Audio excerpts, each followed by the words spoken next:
Wilayah perairan Payau menjadi salah satu wajah pesisir negeri ini. Sebagai zona peralihan air tawar dengan air asin, wilayah Payau memiliki keunikan ekosistem yang menarik untuk medan petualangan.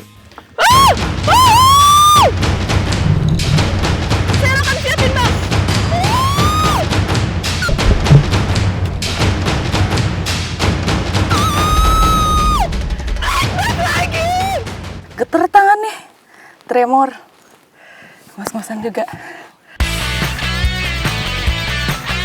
Keberagaman hayatinya pun menjadi berkah tersendiri bagi masyarakat yang tinggal di sekitarnya.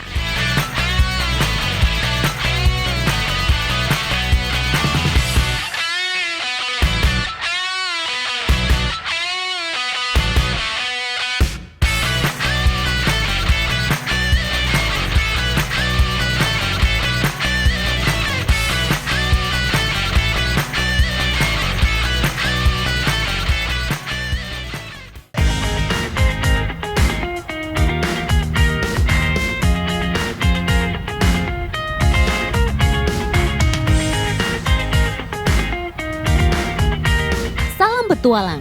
Kali ini Banggai, Sulawesi Tengah menjadi destinasi petualangan saya. Mendapat julukan kota berair karena letaknya tepat di pesisir teluk dan hasil laut nan melimpah. Tentu saja petualangan akan saya buka dengan mencari salah satu hewan primadona yang biasa untuk lauk di rumah-rumah makan seafood. Kita mau Malio Limangu. Nah, jadi hari ini saya sama bapak-bapak nih mau mencari kepiting di Bakau tentunya. Belum sampai di lokasi, perjalanan saya sudah disambut sama lumpur yang cukup dalam, untuk kita jalan pun sulit. Malio Limangu adalah sebutan lokal yang berarti mencari kepiting. Kegiatan ini hanya para bapak yang melakukan, sebab harus punya tenaga kuat untuk menggali lubang kepiting dan menariknya. Kalau kita mau mencari kepiting bakau, ini awal-awal yang harus kita tahu itu bentuk lubangnya. Jadi kita samperin ke tempat tinggalnya, langsung ke habitatnya. Biasanya dia punya ciri-ciri, dia bentuk lubang. Nah, lubang itu ada yang bulat, ada yang lebar, ada juga yang seperti ini. Iya. Dan kedalamannya berbeda-beda. Waktu yang paling tepat untuk mendapatkan buruan kami tentu saja ketika air laut sedang surut. Karena kami bisa dengan mudah menemukan lubang-lubang persembunyian mereka. Itu tapi tidak terlalu dalam ya? Ada, biasa dia dalam sampai 2 meter. Ya kalau lubangnya menyamping gitu berarti ke dalam atau gini? Coba gini. Oh, ke samping. Inilah alat tradisional yang lebih sering dipakai para bapak di sini, gate-gate. Alat menyerupai tangkai ini selalu digunakan karena dianggap lebih cepat untuk bisa mendapat kepiting bakau.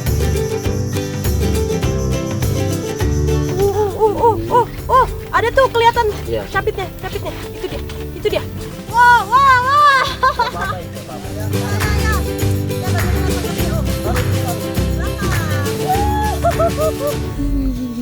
Lubang pertama langsung dapat kepitingnya. Tidak susah. Tidak susah ya? Iya. Yang kita tahu kepiting bakau ini kan hidupnya ketika malam hari dia cari makan, keluar kandangnya. Makanya kita langsung tangkap di tempatnya langsung. Biota genus Scylla ini bersifat nokturnal atau aktif di malam hari. Jika mencarinya terlalu siang, biota bernilai ekonomis tinggi akan sulit didapat, sebab lebih pasif dan berada di lubang yang lebih dalam. Kita dapat lagi, kalau di sini namanya limangu mea-mea. Limangu mea-mea. Disebut mea-mea karena dia warnanya merah. Nah, nih di bagian capitnya sini dia merah, tapi kalau untuk tempurung atasnya tetap warna kecoklatan. Iya. Dia bergerak di bagian bawah. Tidak apa. Pegang saja kuat. Sebenarnya kalau lihat Bapak untuk tangkap kepitingnya tuh kelihatannya mudah, tapi karena dia masih baru ditangkap dan juga agresif, jadi dia bahaya ketika kita salah tangkap. Jadi tangkapnya ada caranya. Dari sisi belakang kita tangkap seperti ini, baru kita ikat. Harus cepat-cepat diikat karena nanti kalau dimasukin keranjang belum diikat dia kabur. Dan bisa capit orang nih. Bahaya nih bagian capitnya.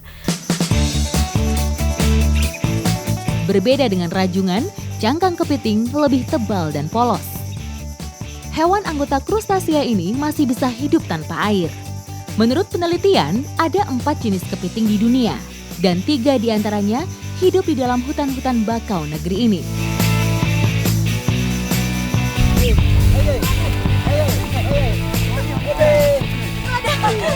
Dia di luar. Dia di luar. Oh, dia berarti tidak selalu ada di dalam lubang, karena kalau ada yang tertinggal seperti ini kelihatan. Jadi memang ketika surutnya air dia tidak masuk ke dalam lubang, dia ketinggalan rombongan. Jadi dia biasa nyari tempat berteduh. Ya, Di begitu. bawah Iya, di pohon bawah akar. bakau seperti ini.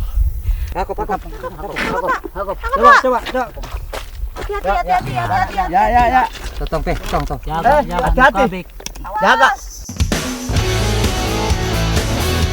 Selain sering diburu karena rasa dagingnya yang lezat, kepiting juga sangat berperan besar bagi pertumbuhan hutan mangrove. Daun-daun yang dimakannya akan mudah terurai untuk menjadi pupuk alami, dan lubang-lubang sarangnya menjadi saluran ventilasi bagi akar-akar mangrove untuk mendapat oksigen.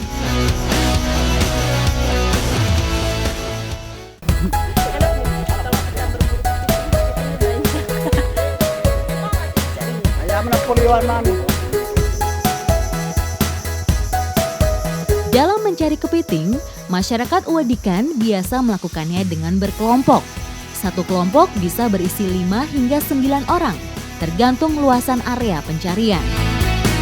Hasilnya juga tak menentu, tapi jika di rata-rata, per kelompok bisa mendapat 5 hingga 10 ekor dalam sehari.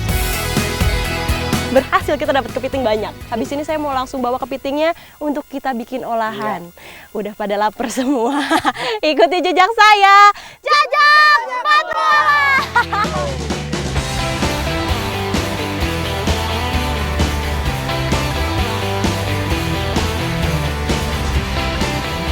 Ini sudah sama spesialisnya untuk masak-memasak. Sudah bersama Ibu Hija dan juga Kakak Pira. Nah, kita mau bikin olahan namanya Pak Oi Limangu. Kayaknya enak.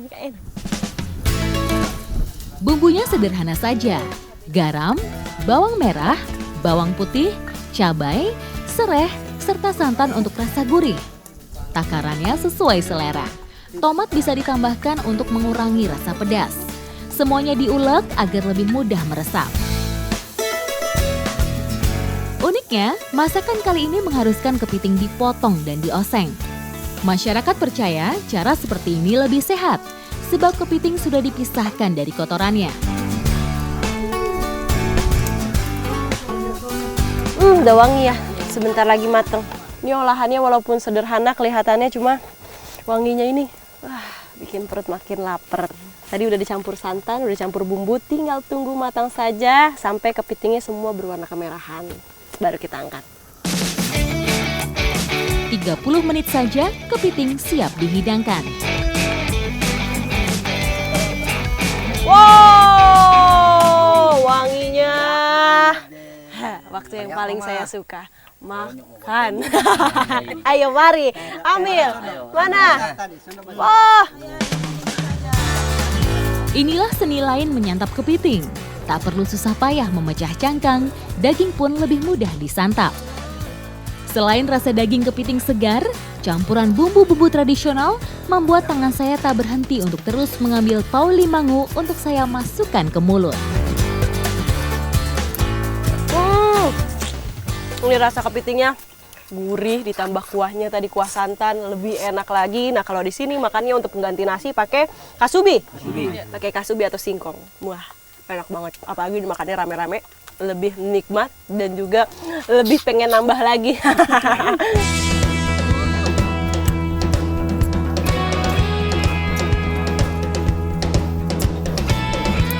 Ikuti jejak saya, jajak petualang.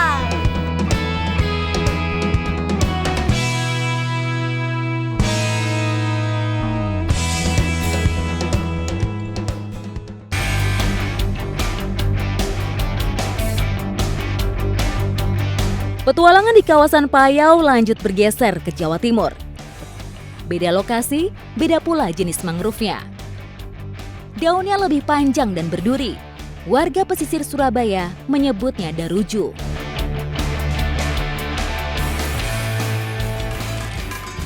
Satu jenis mangrove yang berbeda lagi. Ini dia memang tumbuhnya semak-semak begini, jadi tidak tinggi, tidak berbatang keras. Di sini nama lokalnya disebutnya deruju. Duri, di sekelilingnya penuh duri. Kalau menurut Bapak tadi ini daun cinta berduri duka. Awas ketancap aja pokoknya. Nah, tapi walaupun tajam-tajam begini, nah dia bisa diolah jadi satu minuman yang enak. Kebayang nggak sih? Teh mangrove.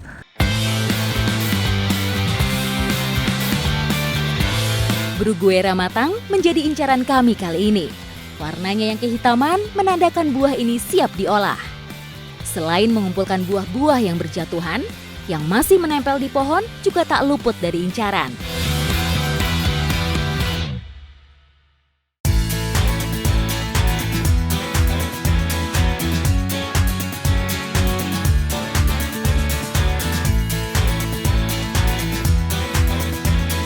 Istimewa bisa dibuat dengan cara sederhana. Di tangan ibu-ibu, buah dan daun mangrove disulap menjadi sebuah panganan unik.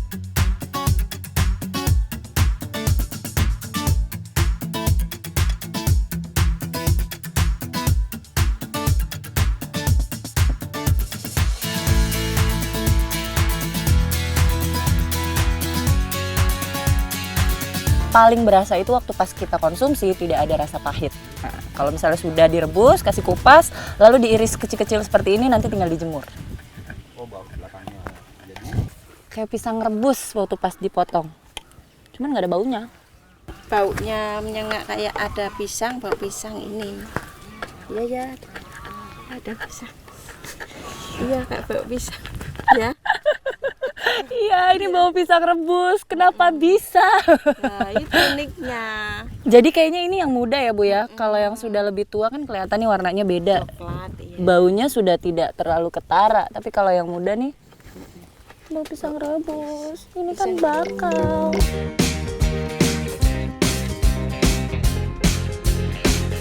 Selesai dipotong, bonggol dadu harus dijemur hingga kering di bawah terik matahari.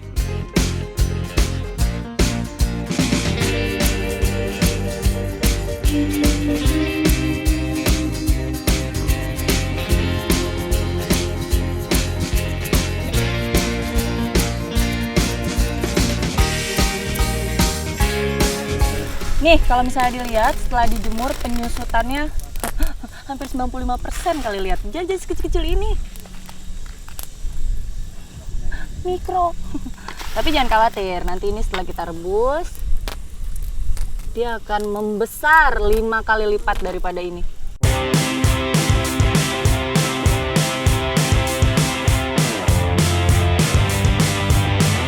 Mengolahnya mudah, namun tetap harus higienis dan tepat takaran.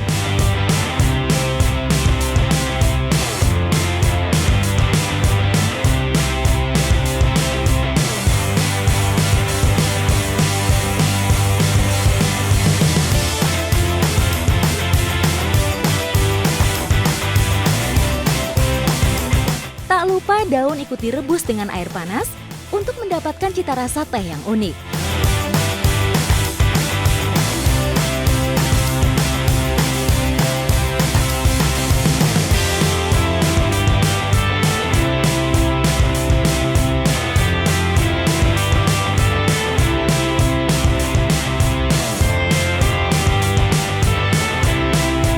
Rasanya gurih karena ada gula sama garam. Dianya sendiri nih, bakaunya itu sendiri nggak ada rasa apa-apa seperti kita makan nasi aja. Tapi yang pasti bakau ini nih, dia karbohidratnya tinggi, tapi gulanya rendah. Jadi bagus untuk penderita diabetes.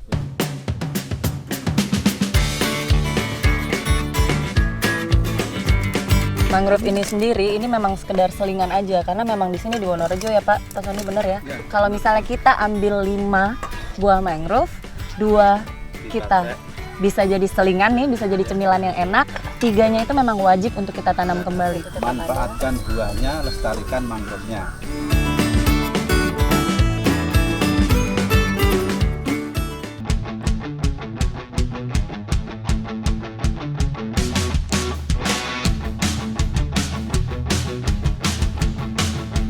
Sebagian besar wilayah pesisir di Morowali Utara adalah perairan yang masih sepi. Zona peralihan air asin ke tawar ini belum banyak mendapat tekanan eksploitasi manusia. Sekarang saya lagi di Morowali Utara, ini salah satu muara sungainya. Kalau diperhatikan airnya jernih banget, arusnya juga bagus. Tapi pinggirannya harusnya pasirnya putih.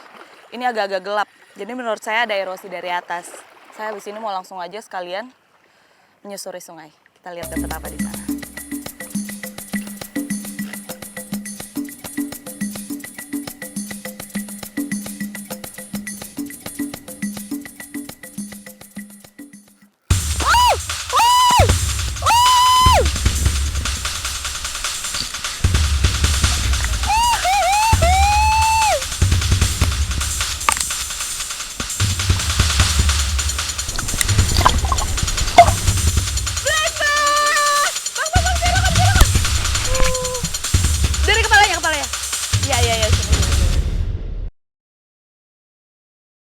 Ternyata memang benar dugaan saya. Bentar. Dilepas aja, Bang. Tadi saya udah mau masuk ke sungai menuju hulu karena menurut saya di sini dominan air tawar. Tapi ini emang benar dominan air tawar, buktinya langsung dapat black bass. Memang keberuntungan. Ini ikan keberuntungan saya hari ini. Baru mancing, baru pengen pindah ke sungai, udah dapat predatornya. Black bass ini emang kalau berenang sering banget keluar masuk muara, dan ini baru banget saya nyampe di sini. Semoga nanti saya masuk ke dalam bisa dapet yang begini lagi. Bahkan mungkin lebih dari ini. Sistem tangkap lepas atau catch and release ikan yang di Maluku Utara disebut somasi hitam dan di Kalimantan disebut tembaring ini banyak diterapkan pemancing sport di seluruh dunia karena sangat berguna untuk menjaga populasinya. Ini mau saya rilis aja. Ini memang ikan yang prestisius banget ya kalau dalam dunia sport fishing. Karena ikan ini sulit berkembang biak, jadi jarang juga yang bisa dapet ini nih. Dan beruntungnya saya bisa dapat di Sulawesi, padahal banyak kan itu di daerah Kalimantan, Papua, atau Papua Nugini. Saya masih kayak nggak percaya ini dapat black bass di Sulawesi. Dadah, semoga kita bisa berjumpa lagi ya. Panggilin saudara-saudaranya.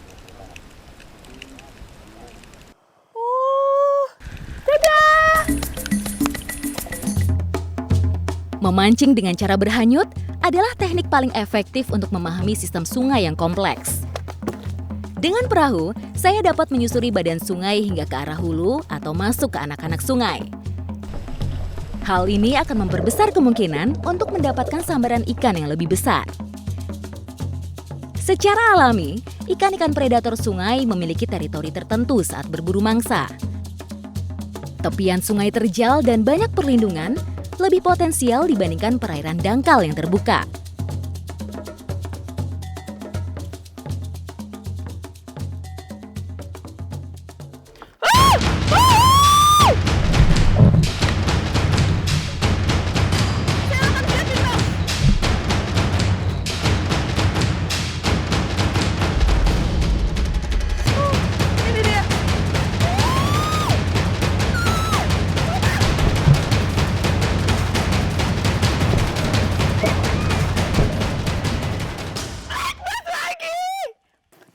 Dia langsung ngejepit, masih kuat banget tenaganya.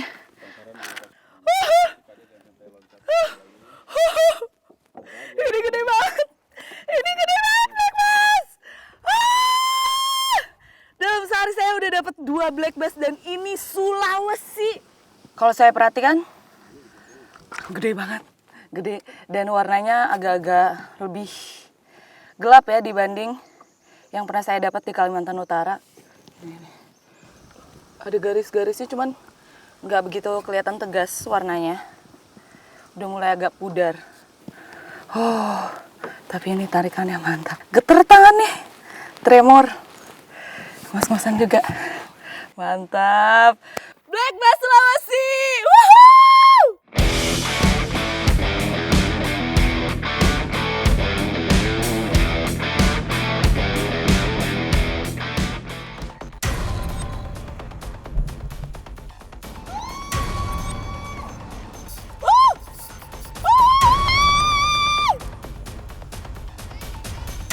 Ini nggak tahu ikan Dia narik talinya sampai panjang banget ini. Ternyata yang disebut nai itu black bass, pantesan aja dibilangnya ganas. Ini emang. Serok. Bentar.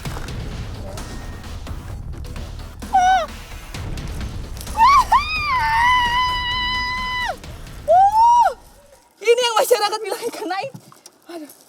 Dan ikan ganas ini memang ikan ganas. Ini black bass. Pantesannya jadi bilang ganas ini. Predator dahsyat ini. Sebentar. Aduh. Akhirnya saya dapat juga apa yang dimaksud ikan nai. Ini emang benar-benar ikan juara, tarikannya itu kenceng tapi mantap. Memang kalau dalam dunia sport fishing dapat ikan black bass ini rasanya luar biasa. Woohoo!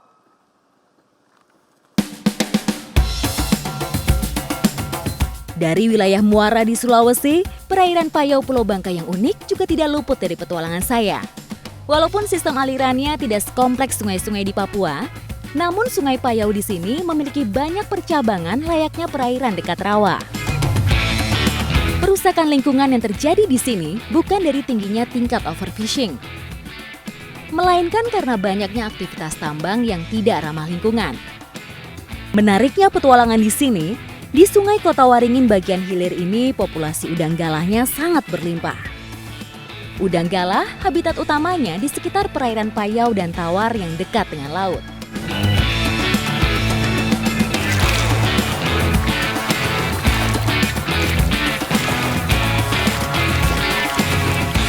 Itu Bapak Matroni lagi nungguin saya, udah angkat dulu. Bapak udah angkat duluan ya? Udah mulai. Jangan digaruk. Wih, udang galahnya banyak. Ya gitu Pak. Sebentar, jangan dilepas ya, gitu Pak. Waduh, udangnya galak. Udang galak. Biasanya kalau air keruh begini cari ikan susah, tapi udangnya gede-gede banget. Ini baru satu bubu aja udah banyak banget tuh dari tadi. Ini udangnya emang gede tapi belum seberapa nih, masih bisa lebih besar lagi. Dan sekarang lagi musim-musim, baru mulai musim udang.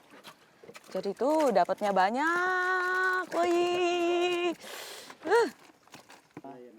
Ini Pak, kita ambil bubu lain lagi Pak.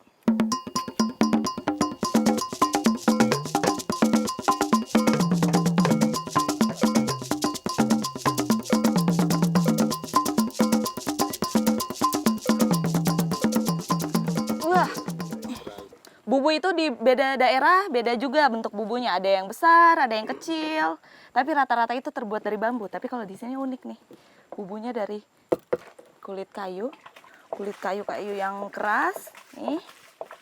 Tapi sistemnya sama. Standar dengan bubu-bubu yang lain. Jadi di ujung sana ada lubang, terus di dalamnya dikasih seperti pagar runcing. Jadi yang udah masuk nggak bisa keluar lagi nih, karena ketusuk. Tapi yang unik ini nih, bubunya dari kulit kayu. Jadi bubunya lebih awet, lebih tahan lama, juga bisa dipakai bertahun-tahun. Di perairan Payau, masyarakat dituntut jeli dalam mensiasati keadaan lingkungan. Pemanfaatan alam tanpa niatan mereduksi fungsi nipah secara berlebih merupakan salah satu bukti konkretnya. Ini dia yang unik, teknik masak para nelayan kalau misalnya lagi jauh dari daratan.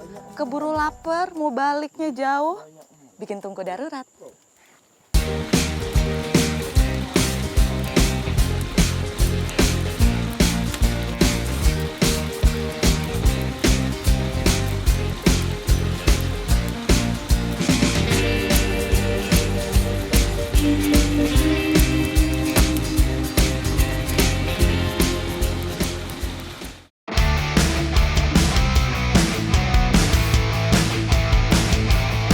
Mencoba kekayaan kuliner khas suatu daerah baru menjadi pelengkap dari keseluruhan petualangan kali ini. Pencarian bahan pangan yang dibutuhkan ada di lokasi sekitar wilayah pemukiman warga.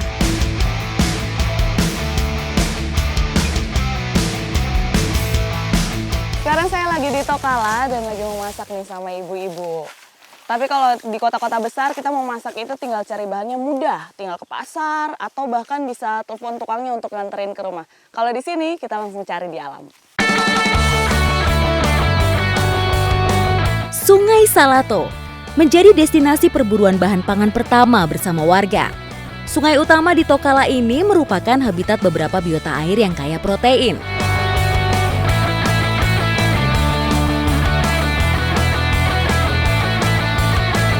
Populasi ikan di Sungai Salato saat ini sudah sangat berkurang akibat dari aktivitas penangkapan ikan secara massal. Kemudian warga beralih mencari siput karena selain mudah didapat juga enak untuk dikonsumsi. Pencarian siput sungai hanya dilakukan atas dasar kebutuhan saja. Tidak pernah dijumpai pencarian hewan mungil ini untuk alasan ekonomi. Kelebihannya masyarakat yang tinggal di daerah mau makan bahan-bahannya segar langsung dari alam.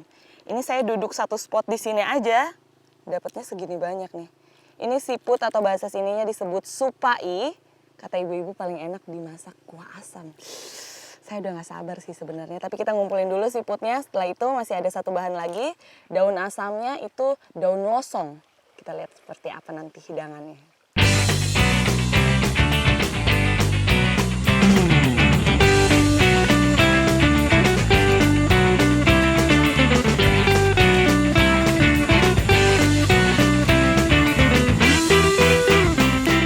Daun losong yang kita pakai yang masih muda daunnya, jadi kelihatan kan masih hijau muda, terus kecil-kecil juga daunnya.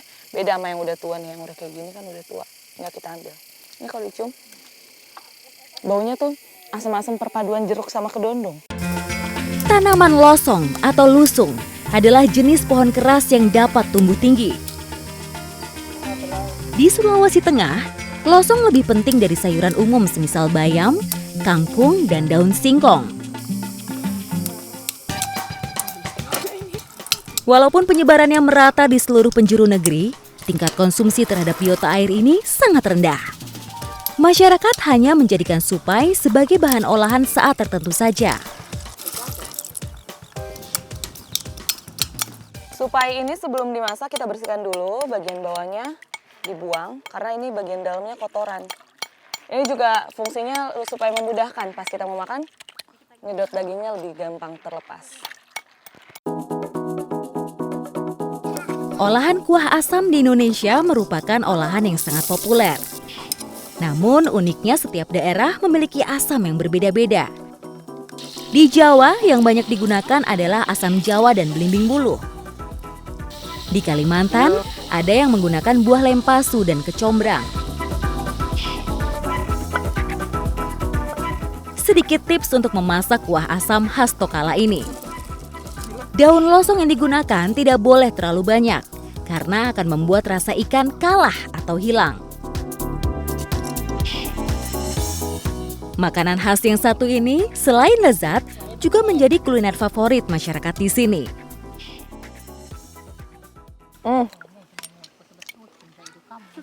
Ini tuh enak banget, serius. Seger rasanya. Karena tadi kita pakai daun losong kan buat bikin rasa asam. Tapi pas cobain pas sebelum dimasak itu daun losongnya agak-agak kayak asam-asamnya kedondong. Tapi kalau sekarang karena udah dimasak kali ya, rasa kedondongnya spesifik itu udah hilang. Yang masih tertinggal rasa asamnya. Ini perpaduan yang pas banget nih. Endes.